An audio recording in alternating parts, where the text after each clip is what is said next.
Friends ఈ వీడియోలో nothing phone 2a quick review చేద్దాం. 2 రోజుల క్రితం దీని అన్బాక్సింగ్ వీడియో పెట్టాను.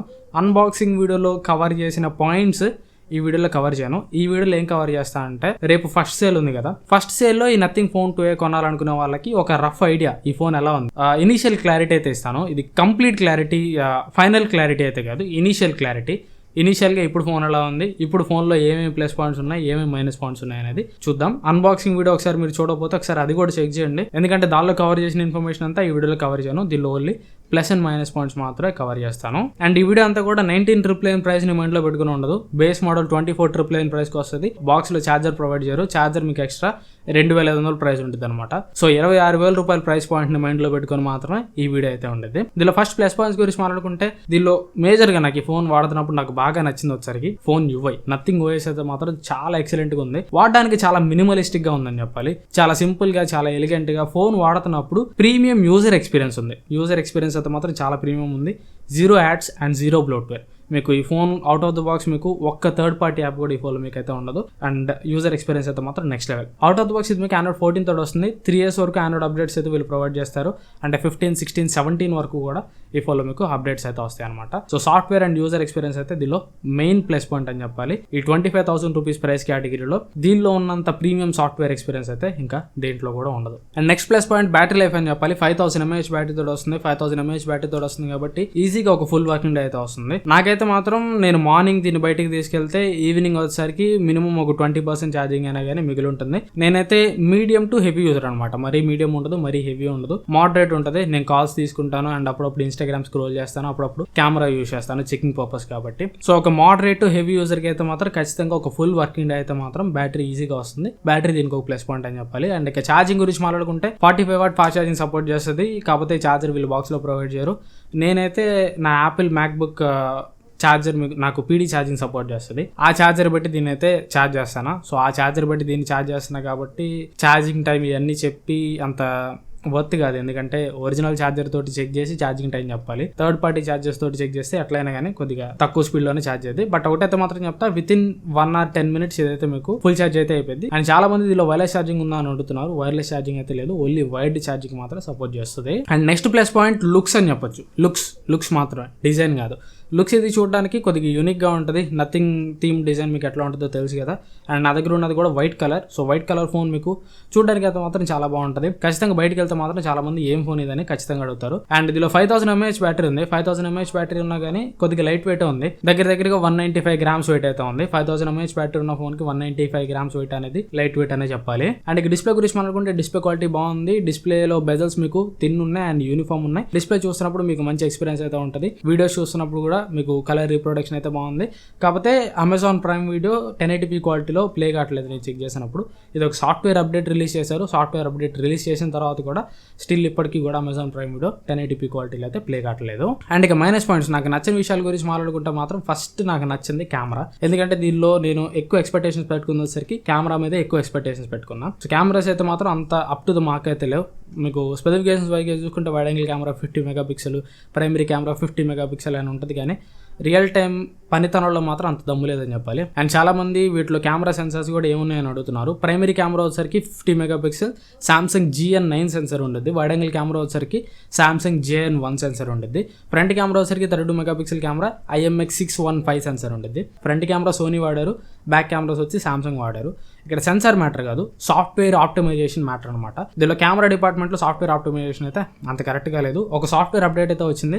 ఆ సాఫ్ట్వేర్ అప్డేట్లో కెమెరాని బెటర్ చేసామని వీళ్ళు చెప్పారు, కానీ నాకైతే ఎక్కడ నేను డిఫరెన్స్ అయితే నేను నోటీస్ చేయలేదు. ప్రైమరీ ఫోటోస్ గురించి మాట్లాడుకుంటే మాత్రం బ్యాక్ సైడ్ ప్రైమరీ కెమెరా అయినా కానీ వైడ్ యాంగిల్ కెమెరా అయినా కానీ HDR ఇష్యూ అయితే డే లైట్లో మీకు కొట్టేసినట్టు కనిపించింది. HDR ఆఫ్ చేస్తుంటే మాత్రం బ్యాక్గ్రౌండ్ అంతా కూడా మీకు బ్లోనట్ అయిపోయి కనిపించింది. బ్యాక్గ్రౌండ్ నుంచి ఎక్కువ లైట్ వస్తుంటే HDR ఆన్ చేసుకుంటే బ్యాక్గ్రౌండ్ ఫేస్ అంతా కూడా బాగానే తీసుకునేది, కానీ ఫేస్ వైట్ చేసి చూపిస్తుంది. అండ్ HDR పర్ఫార్మెన్స్ ఒక ముక్కలో చెప్పాలంటే ప్రీమియం లేదు. ఏదైతే మనకి 15,000 రూపాయలు 20,000 రూపాయల ఫోన్లో తక్కువలో HDR పర్ఫార్మెన్స్లు ఉంటాయి, అంత కరెక్ట్గా ఉండవు. సో అట్లనే దీంట్లో కూడా అంతే ఉంది. అంత ప్రీమియం HDR ఫోటో ఎక్స్పీరియన్స్ అయితే లేదని చెప్పాలి. అండ్ ఫొటోస్ని మీరు జూమ్ చేసి చూసినా కానీ ప్రైమరీ కెమెరా శాంపిల్స్ కానీ ultra wide angle camera samples కానీ అంత డీటెయిల్స్ అయితే లేవు. డీటెయిల్స్ అయితే ఇంకా షార్ప్ ఉండొచ్చు అనిపించింది. ఇది లో లైట్ కండిషన్లో కూడా కాదు, డే లైట్లో మంచి లైటింగ్ ఉన్నప్పుడు కూడా ఫొటోస్లో అంత డీటెయిల్స్ అయితే క్యాప్చర్ చేయట్లేదు. And back side camera colours అన్ని కూడా మీకు అన్ని యూనిఫామ్ ఉన్నాయి. ఒక ఫోటో ఓవర్ ఎక్స్పోజ్ అయ్యి కనిపించింది, ఒక ఫోటో అండర్ ఎక్స్పోజ్ అయ్యి కనిపించింది. ఇవన్నీ కూడా సాఫ్ట్వేర్ అప్డేట్ రిలీజ్ చేసిన తర్వాత కూడా ఇంకా ఈ ప్రాబ్లమ్స్ అయితే ఏం ఫిక్స్ కాలేదు. అండ్ ఇక ఫ్రంట్ కెమెరా గురించి మాట్లాడుకుంటే ఫ్రంట్ కెమెరా బ్యాక్ కెమెరాతో కంపేర్ చేస్తే కొద్దిగా బెటర్ అని చెప్పాలి. ఫ్రంట్ కెమెరాలో డీటెయిల్స్ అయితే కొద్దిగా బెటర్ ఉన్నాయి, కాకపోతే ఫ్రంట్ కెమెరాలో కూడా మీకు హెచ్డిఆర్ ఇష్యూ అయితే ఉంది. అండ్ ఇక పోర్ట్రేట్ షాట్స్ గురించి మాట్లాడుకుంటే back side camera portrait shots అయితే చాలా ఇంప్రూవ్ చేయాలి. అప్డేట్ వచ్చిన తర్వాత కూడా పోర్ట్రేట్స్ అయితే ఇంకా పూర్గానే ఉన్నాయి, ఇంకా ఎడ్జ్ డైరెక్షన్ అయితే పూర్గానే ఉంది. ఈ బ్లర్ చేస్తున్న ఇదంతా కూడా ఆర్టిఫిషియల్ డెప్త్ ఆఫ్ ఫీల్డ్ లాగా ఉంది. మీరు పోర్ట్రేట్ షాట్స్ తీసినప్పుడు 1x లో తీసినా 2x లో తీసినా వెనకాల వచ్చే బ్యాక్గ్రౌండ్ బ్లర్ అంతా కూడా న్యాచురల్గా లేదు. అండ్ ఫ్రంట్ కెమెరా కూడా అంతే. ఫ్రంట్ కెమెరాలో మీకు కొద్దిగా ఎడ్జ్ డైరెక్షన్ ప్రాబ్లం అయితే తక్కువ ఉంది, కానీ ఆర్టిఫిషియల్ డెప్త్ ఆఫ్ ఫీల్డ్ అయితే మీకు కొట్టొచ్చినట్టుగా అనిపిస్తుంది. పోర్ట్రేట్ షాట్స్ లో కూడా అంత ప్రీమియం ఫోటో ఎక్స్పీరియన్స్ అయితే లేదు. అండ్ ఇక లో లైట్ ఫోటోస్ లోకి వెళ్ళిపోతే లైట్ ఉన్న దగ్గర బ్యాక్ కెమెరా అయితే చాలా స్ట్రగుల్ అవుతుంది. అల్ట్రా వైడ్ యాంగిల్ కెమెరా అయినా కానీ మెయిన్ కెమెరా అయినా కానీ లైట్ ఉన్న దగ్గర గ్లేర్ ఎఫెక్ట్ వచ్చేస్తుంది. ఫోటో అయితే మీకు చూడడానికి బ్రైట్ గా బాగానే కనిపిస్తుంది, కానీ ఆ గ్లేర్ ఎఫెక్ట్ వస్తుంది. అండ్ ఫోటో కొద్దిగా సాఫ్ట్ గా ఉంది, చూడడానికి కూడా అప్పుడప్పుడు కొద్దిగా నాయిస్ అయితే తెలుస్తుంది. ఫ్రంట్ కెమెరా కూడా అంతే. లో లైట్ లో మీకు చూడడానికి ఫోటో అయితే బాగుంది, బట్ జూమ్ చేసి చూస్తే ఎక్కువ డీటెయిల్స్ అయితే ఉండట్లేదు. సో కెమెరా ఆప్టిమైజేషన్ అయితే చాలా ఇంబ్యాలెన్స్ ఉందని చెప్పాలి. అండ్ ఇక వీడియో డిపార్ట్మెంట్ కి వెళ్ళిపోతే డే లైట్ లో బ్యాక్ సైడ్ రెండు కెమెరాస్ కూడా మీకు వీడియోస్ అయితే మంచి పర్ఫార్మెన్స్ చేస్తుంది. వీడియో డిపార్ట్మెంట్ లో డే లైట్ లో ఎట్లాంటి ప్రాబ్లం లేదు, బ్యాక్ సైడ్ రెండు కెమెరాస్ కూడా చాలా మంచి పర్ఫార్మెన్స్ చేస్తాయి.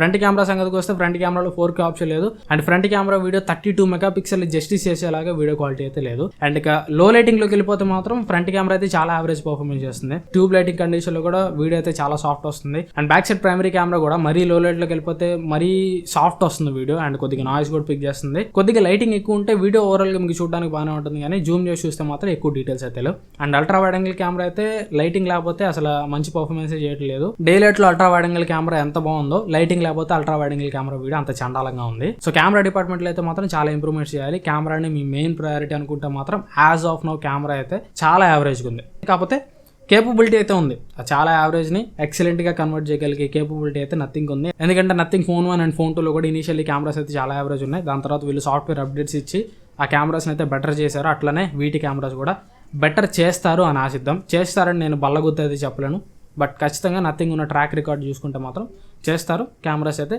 ఇంప్రూవ్ చేస్తారు, ఖచ్చితంగా బాగానే ఉంటాయి. బట్ వీళ్ళు ఇచ్చే అప్డేట్ సంగతి పక్కన పెట్టేస్తే మాత్రం యాజ్ ఆఫ్ నో కెమెరాస్ అయితే చాలా యావరేజ్ ఉన్నాయి. అండ్ దాని తర్వాత నాకు మైనస్ పాయింట్ అనిపించింది పర్ఫార్మెన్స్. దీనిలో మీకు Dimensity 7200 Pro ప్రాసెసర్ ఉండేది. ప్రాసెసర్ వైజ్ అయితే మాత్రం 25,000 రూపీస్లో ఇది డీసెంట్ ప్రాసెసర్ అని చెప్పుకోవచ్చు. నార్మల్గా iQOO Z7 Proలో వీటిలో నేను ఈ ప్రాసెసర్ని చెక్ చేసినప్పుడు 25,000 రూపీస్లో BGMI లాంటి గేమ్ మీరు స్మూత్ అండ్ ఎక్స్ట్రీమ్ గ్రాఫిక్స్లో హ్యాండిల్ చేసినప్పుడు అయితే మాత్రం నో ప్రాబ్లం.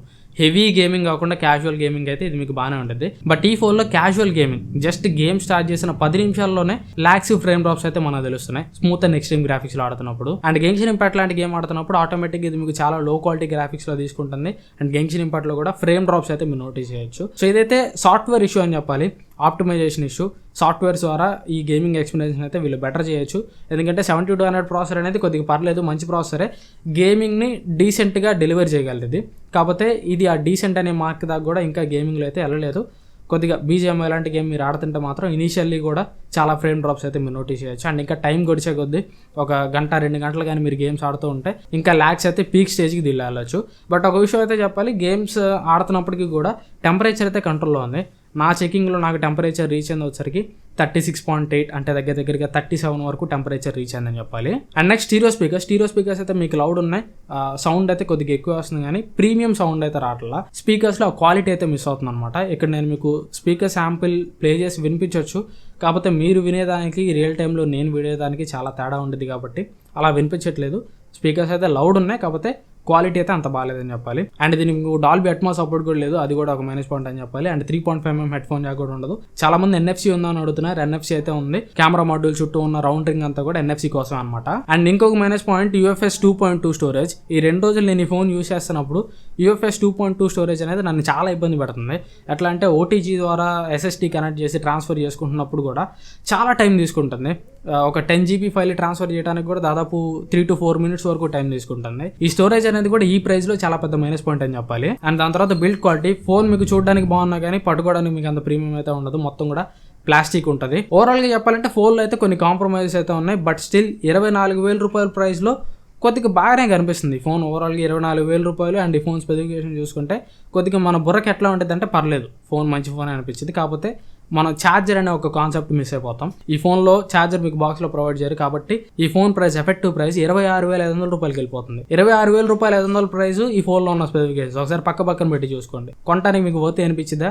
ఖచ్చితంగా అనిపించదు. అండ్ ఫోన్ ఏమన్నా ప్రాక్టికల్గా కుమ్మేసిందంటే అది కూడా లేదు. కెమెరాస్ కొద్దిగా యావరేజ్ ఉన్నాయి, పర్ఫార్మెన్స్ కూడా యావరేజ్ ఉంది. సో ఇవన్నీ కూడా ఫిక్స్ చేసేంత వరకు కూడా నేను ఫుల్ ఫ్లెడ్జ్డ్గా 24,000 రూపాయలకి 100% జస్టిస్ చేస్తుంది తీసుకోండి అని నేను చెప్పలేను. ఒకవేళ మీరు ఐఎమ్ రెడీ, నేను సాఫ్ట్వేర్ అప్డేట్స్ కోసం వెయిట్ చేస్తాను, ఇనిషియల్లీ కెమెరాస్ కొద్దిగా యావరేజ్ ఉన్నా పర్లేదు, నేను నథింగ్ని నమ్ముతాను, నథింగ్ వాళ్ళ సాఫ్ట్వేర్ సపోర్ట్ నేను నమ్ముతాను అనుకుంటే మాత్రం 24,000 రూపాయలకి ఖచ్చితంగా బేస్ మోడల్ ఇది మీరు తీసుకోవచ్చు. లేదు మీకు కార్డ్ ఆఫర్ ఇవి మొత్తం కలుపుకొని 19,999 ప్రైస్కి వస్తుందా?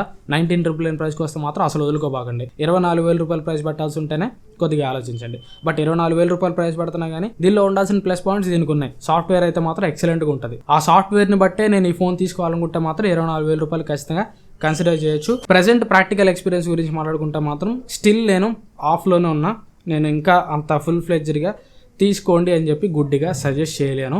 ఎందుకంటే దీనిలో ఉన్న సాఫ్ట్వేర్ ఇష్యూసే మెయిన్ కారణం. ఆ సాఫ్ట్వేర్ ఇష్యూస్ని ఫ్యూచర్లో వీళ్ళు ఫిక్స్ చేస్తారని మీరు నమ్మకం పెట్టి తీసుకుంటారంటే మాత్రం తీసుకోవచ్చు, నో ప్రాబ్లం అట్ ఆల్. లేదు నేను నమ్మాలనుకుంటే మాత్రం నా బెటర్ సజెషన్ ఏంటంటే మీ దగ్గర ఒకవేళ కార్డ్స్ లేవు, రెగ్యులర్ ప్రైస్కి నేను ఫోన్ తీసుకోవాలి అనుకుంటున్నానంటే మాత్రం బెటర్ వెయిట్ చేయండి. ఎందుకంటే ఈ ఫోన్ ఈ మధ్యకాలంలో ప్రైస్ పెరిగే ఛాన్స్ అయితే లేదు, తగ్గే ఛాన్స్ కూడా లేదు. రాబోయే 3-4 మంత్స్ ఈ ఫోన్ ప్రైస్ అయితే ఇంతే ఉంటుంది. సో కొద్దిగా వెయిట్ చేయండి. వెయిట్ చేసి ఈ సాఫ్ట్వేర్ అప్డేట్స్ అవి రిలీజ్ చేసినప్పుడు లాంగ్ టర్మ్ రివ్యూస్ చేస్తారు. ఆ లాంగ్ టర్మ్ రివ్యూస్లో కెమెరాస్ని, పర్ఫార్మెన్స్ని, సాఫ్ట్వేర్ ఇష్యూస్ని ఫిక్స్ చేస్తే ఖచ్చితంగా 24,000 రూపాయలకి ఇది స్టాండ్ అవుట్ అయ్యే ఫోన్. ఇది ఓవరాల్గా నా వీడియో అయితే. ఈ వీడియో మీకు ఎంత కొంత యూస్ఫుల్ అనుకుంటున్నాను. ఈ వీడియో మీ నచ్చితే మాత్రం ఖచ్చితంగా లైక్ చేయండి. అండ్ ఇట్లాంటి మరెన్నో వీడియోస్ కోసం మర్చిపోకుండా ఛానల్ సబ్స్క్రైబ్ చేసుకొని పక్కన ఉన్న బెల్ ఐకాన్ కూడా యాక్టివేట్ చేసుకోండి. ఇయర్లో ఎట్లాగైనా కానీ 100K సబ్స్క్రైబర్స్ రీచ్ కావాలి. సో ఇట్లాంటి జెన్యూన్ రివ్యూస్ని మీరు సపోర్ట్ చేయాలనుకుంటే మాత్రం ఖచ్చితంగా ఛానల్ సబ్స్క్రైబ్ చేసుకొని సపోర్ట్ చేయడానికి అయితే ట్రై చేయండి. Thanks for watching. మన నెక్స్ట్ వీడియోలో కలుస్తాను. Bye bye.